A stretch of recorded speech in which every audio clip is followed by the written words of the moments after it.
মুসা আলাইহিস সালামের জমানার একজন বুজুর্গ ছিল। সেই বুজুর্গ আমার নবী করিম সাল্লাল্লাহু আলাইহি ওয়াসাল্লামের উপর দরুদ শরীফ বেশি পাঠ করে সে বুজুর্গ হয়েছেন। আরেকজন অসৎ লোক ছিল যাকে মানুষ পছন্দ করতেন না। পৃথিবীতে এমন কোন অপরাধ নাই যে অপরাধ ওই ব্যক্তি সংগঠিত করে নাই। প্যারা হাজরিন, মুসা আলাইহিস সালামের ওই উম্মত যখন মারা গেলেন, একজন বড় অপরাধী তিনি যখন মারা গেলেন, অনেক মানুষ মারা গেলে আমরা বলি ইন্না লিল্লাহি ওয়া ইন্না ইলাইহি রাজিউন। আর কোন জালেম যখন মারা যায় মানুষ খুশি হয়ে বলে আলহামদুলিল্লাহ, যদিও বা এটা বলা ঠিক নয়। মানুষ মারা গেলে বলতে হবে ইন্না লিল্লাহি ওয়া ইন্না ইলাইহি রাজিউন, এভাবে ইন্না লিল্লাহ বলতে হবে।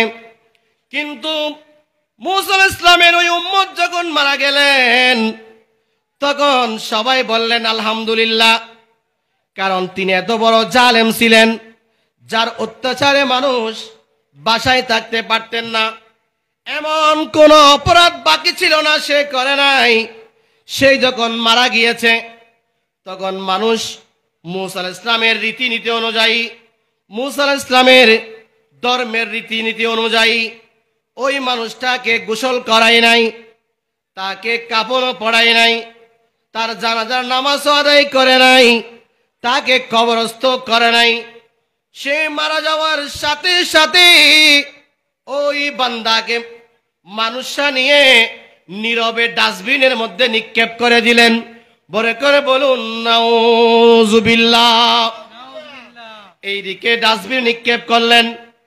ডাস্টবিন নিক্ষেপ করার সাথে সাথে আল্লাহ মুসা আলাইহিস সালামকে ওহী পাঠালেন। বললেন, হে আমার কালিম মুসা, তোমার নবুয়তের যে একটা জায়গা রয়েছে, নির্দিষ্ট একটা ভূখণ্ড রয়েছে, ওই ভূখণ্ডের অমুক জায়গার মধ্যে আমার একজন বন্ধু যাকেও তারা দাফন করার সময় গোসল করায় নাই, কাফন দেয় নাই, জানাজার নামাজ আদায় করে নাই, তাকে ডাস্টবিনে নিক্ষেপ করেছেন। কিন্তু আমি রব্বুল আলামিন ওই বান্দাকে কুদরতির ফেরেশতা দিয়ে তাকে আমি গোসল দিয়েছি, কাপড় পরিধান করাইয়াছি, এবং আমি তার ফেরেশতাদের মাধ্যমে তার জানাজার নামাজের ব্যবস্থা করেছি, এবং তাকে আমি রুহানি ভাবে তাকে জান্নাতে প্রবেশ করিয়েছি এবং জান্নাতে হুরদের সাথে বিবাহ দিয়েছি। সুবহানাল্লাহ বলেন। তখন মুসা আলাইহিস সালাম বললেন, ইয়া রাব্বাল আলামিন, তিনি তো এমন উচ্চ মাপের মানুষ ছিলেন না, তিনি আমার উম্মত ছিলেন। পৃথিবীতে এমন কোন অপরাধ ছিল না যে করে নাই। মানুষ তাকে ভালো বলতেন না, খারাপ বলতেন। তিনি এমন কি কাজ করেছেন? আল্লাহ পাক রব্বুল আলামিন মুসা আলাইহিস সালামকে ওহীর মাধ্যমে বললেন, হে আমার কালিম মুসা, আমি তোমার উপর যে তাওরাত কিতাব নাযিল করেছি, কি কিতাব? তাওরাত কিতাব নাযিল করেছি।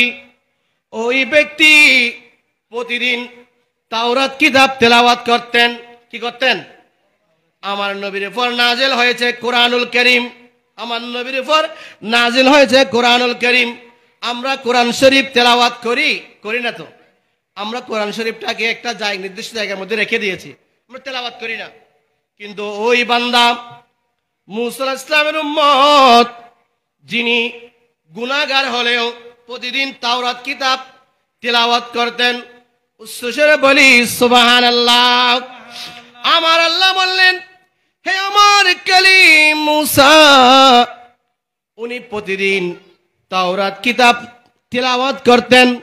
তাওরাত কিতাব তেলাওয়াত করার সময় ওখানে তাওরাত কিতাবের মধ্যে আমার মাহবুব নবী, আখিরি জামানার নবী, যাকে সৃষ্টি না করলে আমি রব্বুল আলামিনের রুবুবিয়ত প্রকাশ করতাম না, তুমি মুসাকে সৃষ্টি করতাম না, জান্নাত জাহান্নাম সৃষ্টি করতাম না, চন্দ্র সূর্য সৃষ্টি করতাম না।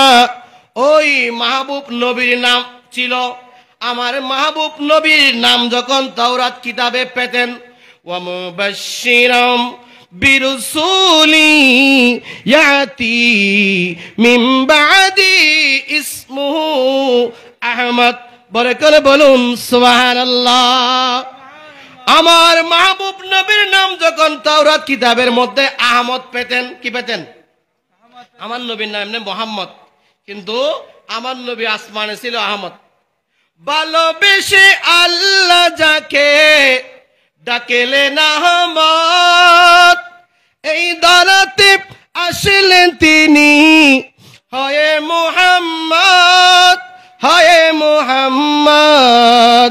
কঠিনে হাসরেতে যিনি করবেন মোদের পার, রহমতে আলম নবী উম্মত সরকার, রহমতে আলম নবী উম্মত একই দিলেন আল্লাহ মোদের কেমন উপহার, রহমতে আলম নবী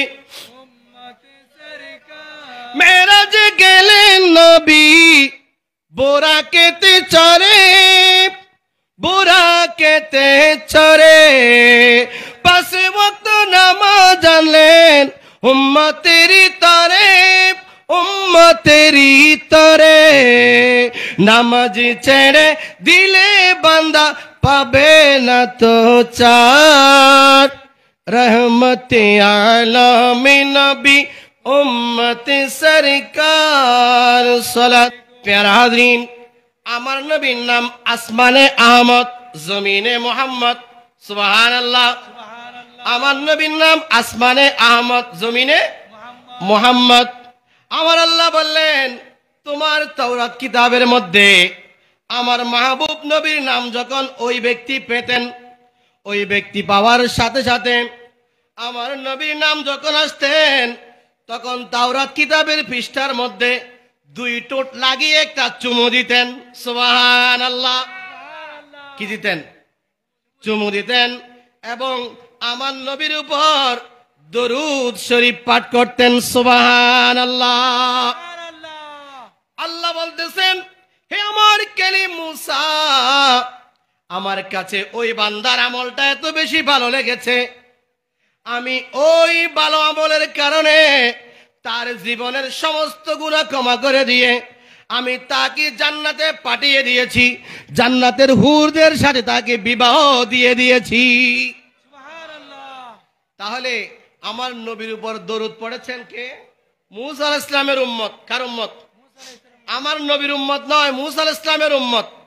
মুসা আলাইহিস সালামের উম্মত যদি আমার নবীর উপর দরুদ শরীফ পাঠ করে, একজন গুনাহগার মানুষ যাকে দুনিয়ার কেউ ভালো বলতেন না, তার জানাজার নামাজ না পড়ে ডাস্টবিনে নিক্ষেপ করেছেন, সেরকম একজন জাহান্নামীকে যদি আমার নবীর নামে পাকের উসিলায়, নামে পাকের তাজিমের উসিলায় যদি আল্লাহ জান্নাত দিতে পারে, তাহলে আমরা গুনাহগার উম্মতদেরকে আমার নবীর উপর দরুদ পড়লে সেই দরুদের উসিলায় আল্লাহ আমাদেরকে দুনিয়া আখিরাতের মধ্যে নিয়ামত দিতে পারে কি পারে না? পরে করে বলেন পারে কি পারে না? আল্লাহ তো এই পুরো দুনিয়ার নিয়ামত সৃষ্টি করেছেন আমার নবীর উসিলায়। সুবহানাল্লাহ বলেন না? কার উসিলায়? আমার নবীর উসিলায়।